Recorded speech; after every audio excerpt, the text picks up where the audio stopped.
and it needs to be fixed. I went after transnational gangs, drug cartels, and human traffickers who came into our country illegally. I'm the only person in this race who actually served a border state as Attorney General to enforce our laws. We can create an earned pathway to citizenship and secure our border. He killed a bill that would have actually been a solution because he wants to run on a problem. Now, what do Americans think? Well, it is a tale with kind of two sides to it. On the one hand, Kamala Harris still trails Trump by a lot on an issue that matters to many Americans, and especially in those border states. You can see he's got a 21-point edge. On the other hand, Democrats were running in those states and around the country with a nominee recently, the current president, who trails Trump by far more. So, by strict political math, the new nominee is doing better than the old one, but still trails Republicans. Now, I can tell you that Harris-Walz campaign co-chair Mitch Landrieu was just with us on the beat, and here's what he told us on this issue. Immigration, this is pretty striking. There are so many people who are critical of Donald Trump on immigration, if you remember what it was like. But my question for you is about the politics here. Right now, Trump's still 20% more trusted on immigration than her. Yeah. Why is that? How do you change that? Well, I would say two things. Every day that the vice president has been in this race, she has beaten him.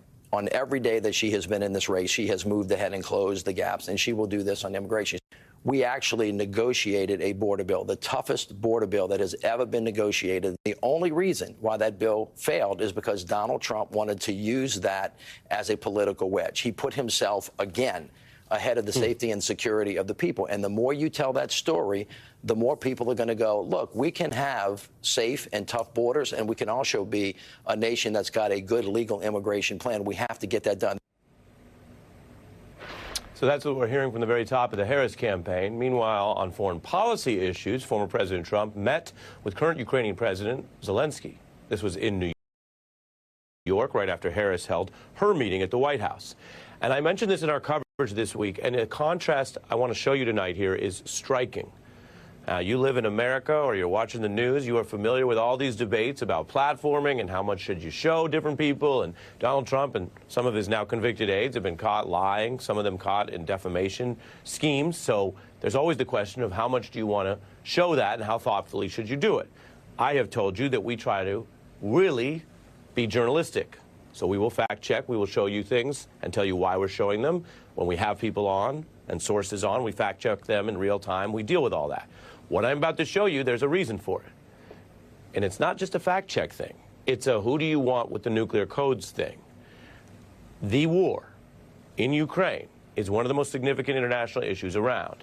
And while Donald Trump says he's been president and he's walked the walk and talked the talk, take a look at how he actually sounds, what he's actually saying when he's dealing not only with these issues in general on the campaign trail, but with the leader of war-torn Ukraine and all the deaths and all the difficulty that that country is going through, and contrast that to what Vice President Harris is doing when she's been in similar scenarios. The contrast is worth seeing. I've been proud to stand with Ukraine. He said President Trump did absolutely nothing wrong. My support for the people of Ukraine is unwavering. He said it loud and clear, and the impeachment hoax died right there. And I will work to ensure Ukraine prevails in this war. It really essentially ended the impeachment hoax. We can't compare two visions for how to deal with that war because Donald Trump didn't even pretend to talk much about the war or the gravity of the situation, even standing next to the leader of Ukraine. He ran it back 6 years to his own politics with some misinformation and claims about his own political and domestic impeachment, which involved, as you may recall, very credible evidence, including from his own aides and witnesses, that he was trying to shake down Ukraine to get a hoax investigation of the Bidens going. Donald Trump also said that both Russia and Ukraine should get some sort of fair deal out of the war, and you have all of his attacks on NATO to boot. So that's one contrast. In the campaign, I can also tell you there's a focus on the running mate for Donald Trump, J.D. Vance, and Both Vance and Walz have a big spotlight on them. Their debate is next week. Remember, that is the last scheduled debate involved in the general election whatsoever, because Trump has refused any other debate. So that's coming Tuesday. A lot of attention on both of them. But more scrutiny on Vance today, because the Washington Post has unearthed what were private messages that he sent in 2020. So this is him and his views writing in 2020 when he said Trump has so thoroughly failed to deliver on economic populism, I think he will probably lose to Biden in 2020, which he did. If you go back one more cycle before Vance thought Trump would get power, he was even bolder, famously calling his now top-of-the-ticket running mate reprehensible and, quote, cultural heroin. Now, Vance has tried to distance himself from all of his public statements as an adult, as a person interested in politics. He says that was all before Trump became president. So the 2020 talk here, while not as strong as the heroin lingo, shows that well into the end of the first term of Donald Trump, he still viewed him on policy, on substance, on economics as a failure. You can compare Vance's well-known and established attacks on Trump to the way Harris and Biden get along as VP. Just today, President Biden announced record job growth. From the beginning, the president has been very direct and clear about our perspective. And I can think of no one more committed to achieving our collective goals than President Joe Biden. President Biden set an ambitious goal. Today's numbers reflect the point that President Biden has made many times. America's economy is strong. And what's the message to Iran? Don't. As President Biden said, just don't. Exactly. One word. Pretty straightforward. One ticket has had unity, which now has even involved the succession of Vice President Harris coming to the fore. The unity, partly a product of what Democrats call Biden's selfless or heroic act. The other ticket can't keep it straight whether they even agree that Donald Trump is a good president or should be president. Just depends how far back you go on what J.D. Vance has said. Now, what's going on out there in the polling? How do we make sense of it? I've told you we are very careful and precise in what we show you, because if you remember past election cycles where the polling didn't come true, a lot of the polling wasn't worth looking at to begin with. These national polls that you see people talk about online or on social media, they don't even... Well, before I show you this, let me finish this point. Before I show you the favorability, which is worthwhile, I'm going to mention that the national polling that you hear about on social media, it doesn't even correspond to an election that's going to happen, right? So you could see Hillary Clinton's up by a couple points, but we use the Electoral College. So swing state polling matters more. Now, if you want a temperature, the favorability number I just mentioned, we're going to put that back up for you.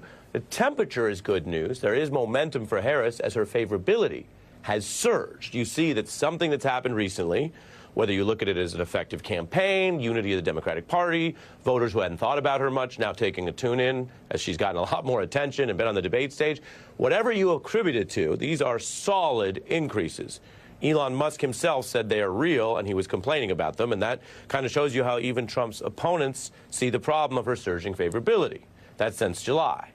Harris, though, is not taking anything for granted, and when you go to the states that will decide this thing, we have evidence that shows why her campaign is targeting the blue wall. She has spent now $136 million on ads there, TV and radio, focusing on the blue wall or the Rust Belt, Pennsylvania, Michigan, Wisconsin.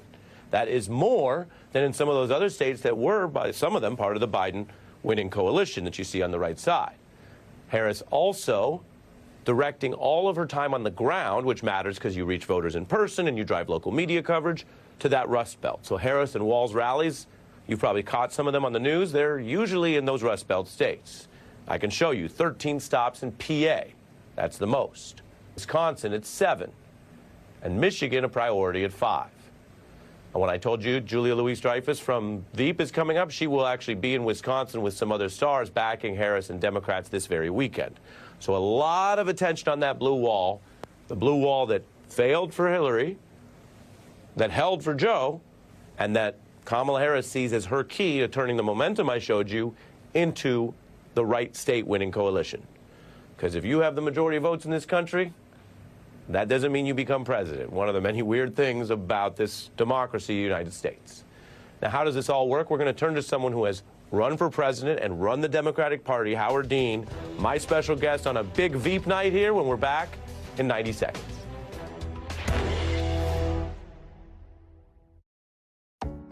If you're living with HIV, imagine being good to go without daily HIV pills.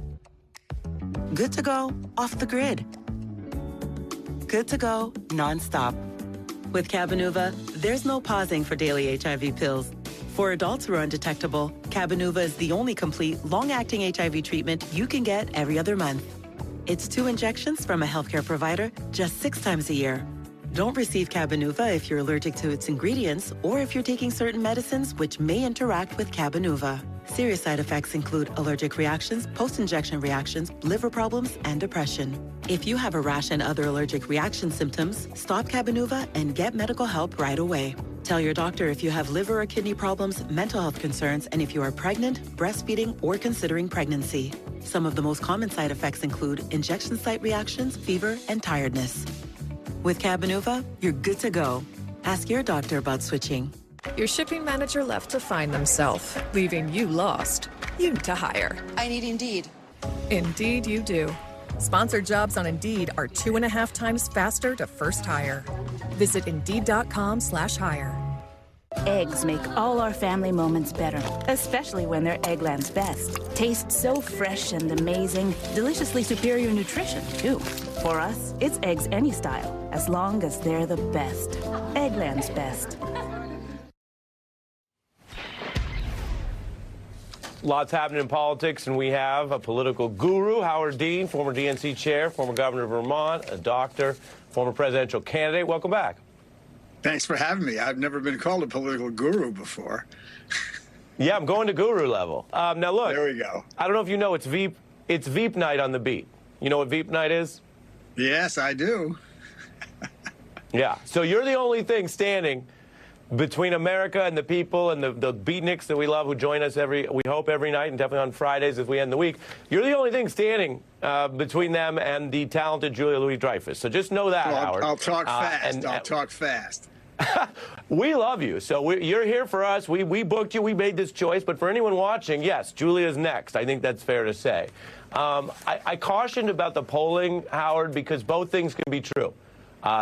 You can be surging, you can be popular. Heck, you can even have more votes in the country. But it does come back to those states. And so when you see those blue wall numbers that the Harris campaign is focused on, what do you see? Explain that to us, given your expertise. I think I didn't see Arizona on there. There's another state I think we can win. She's a little behind in Arizona right now, but we have a very, very strong Senate candidate, and they have a very, very weak Senate candidate. I think that's going to help us.